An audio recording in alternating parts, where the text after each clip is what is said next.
Kansas Attorney General Kris Kobach joining us live again. AG, thanks so much for coming back on.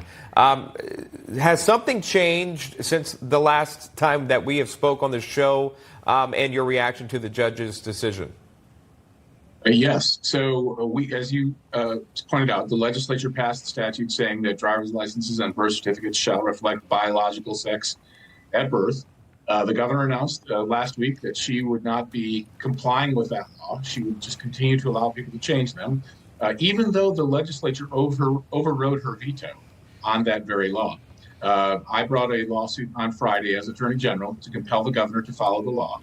On Monday, the TRO was issued, and what has happened in just the last 2 days, the governor's administration asked the judge to lift the TRO, dissolve the TRO. We had a hearing yesterday, and the judge agreed with us that the law is quite clear and the temporary restraining order must stay in place.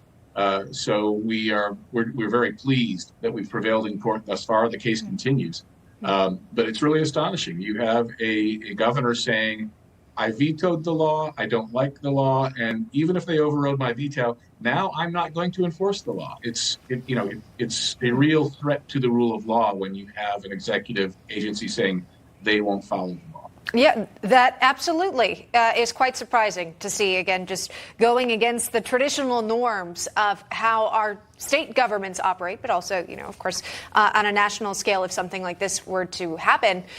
Just to clarify again, AG, if someone identifies as transgender or they want to wear women's clothing or use female pronouns, but they're biologically a male, is there anything in this law that would prevent them from doing so publicly?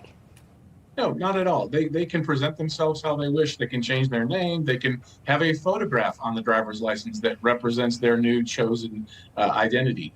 But the license itself will reflect their biological sex at birth. The same with the birth certificate. A birth certificate is a historical document for each of us: when we were born, how much we weighed, what sex we are at birth. All of these things are certified. That's why we call it a birth certificate. And the state of Kansas, the legislature, decided these things must reflect biological fact. But a person is absolutely free to present themselves however they wish, but the state documentation will reflect factual biological truth. And I think it's really important for states to stand up and do that, and that's why we're fighting to preserve this law in court. All right. We'll wait and see if there's any further developments in this story here. AG Kris Kobach, thanks so much for coming on. Appreciate it. My pleasure. Thank you.